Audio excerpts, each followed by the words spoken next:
As you know, tomorrow conversations on and various sessions begin the 24th World Economic Forum Africa meeting, which is holding in Abuja. And so most of the conversations on the program in the last couple of weeks has actually focused on different sectors that are supposed to will actually key into what investments that we're hoping will come into the country. And so in continuation of such conversations, today on the program we're focusing on the insurance sector.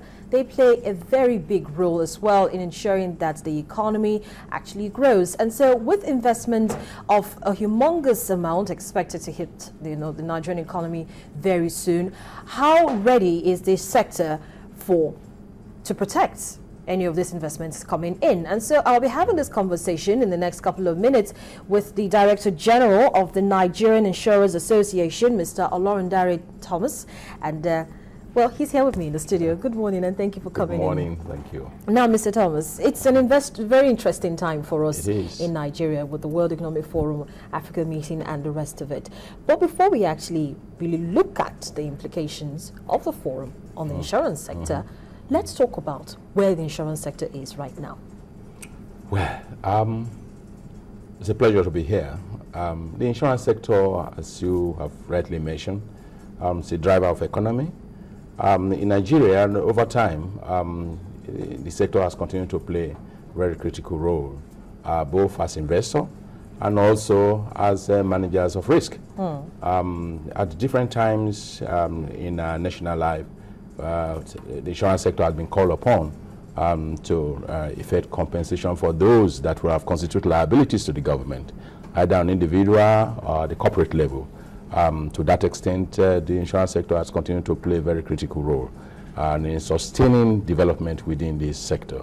And I want to tell you that the various sectors, the industrial sector, the real sector, if you like, will not be able to have the confidence to go into new areas and new ventures without having the mind that insurance will be there, should in case their venture fails. To that extent, the insurance has been a contributor. And I want to say that in the last few years, let's take it as not too long as 2010 to this place, we have very substantial increase in claims that have been made on insurance companies, which have been settled from time to time.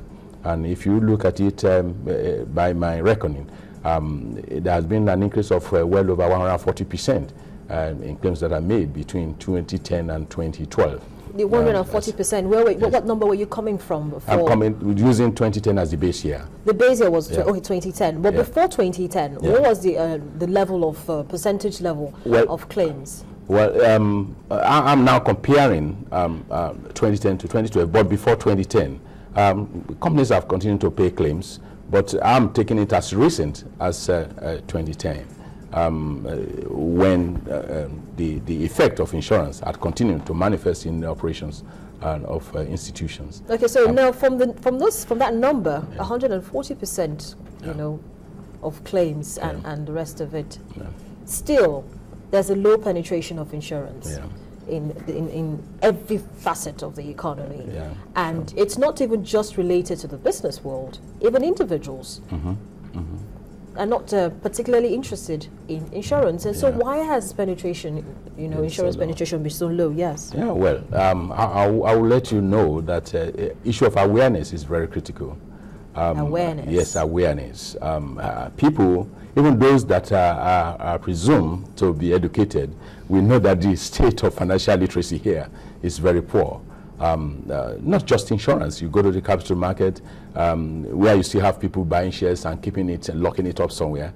You have a banking sector, where a lot of funds are still outside the banking sector. So the issue of financial literacy is an issue in this jurisdiction. But come back home to insurance.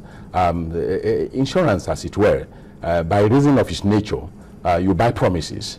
Very much unlike you go to the bank, you put your money there, and you know that when you need this money, you can really just go there and withdraw it. You can't see anything that is physical. What you rely on is the promise that this company is going to be there for you when the need arises. How many people are ready to wait for that promise? Then, of course, there's this call for short-termism. I want it now, and now I'm not ready to wait. And that is relating to insurance as a saving scheme. Nobody wants to wait till many years to come. They want it now and now. And so those ones have been responsible, and not to talk of the general economic situation.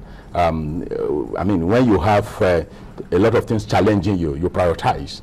And people don't seem to see insurance as high on their priority list.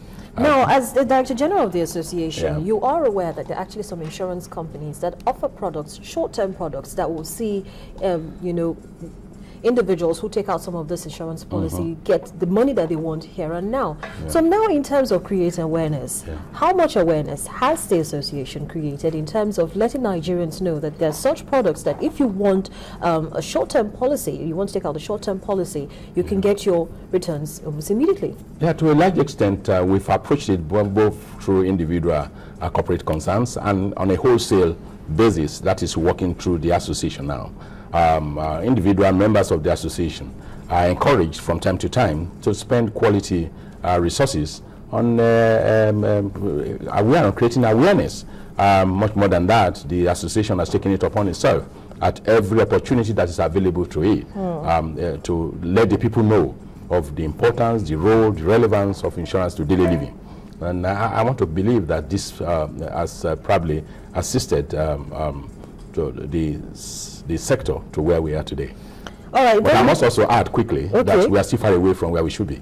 So that's exactly. Yeah. The insurance sector is supposed to contribute more than it contributes right now to the GDP. Oh, sure. What we see is very low. Very low. So how can we get to where we want to get to and make sure that it contributes more than what it's contributing at the moment? Because it is a very viable sector. It is. And it's actually one of the strongest, the one that when probably drives other sectors of the economy. When push comes to shove, it's the insurance company that you go to because they clean up your mess, they carry your risk for you. So why is it that what it contributes to the GDP is still not where it's supposed to be? Yeah, I must tell you that in recent times there have been various initiatives that are designed to increase the contribution of the sector to the national economy, both from the regulators and the operators. And I want to also say clearly that the government initiatives also have already been put in place. Let me start quickly from the Pension Reform Act that makes it mandatory for every employer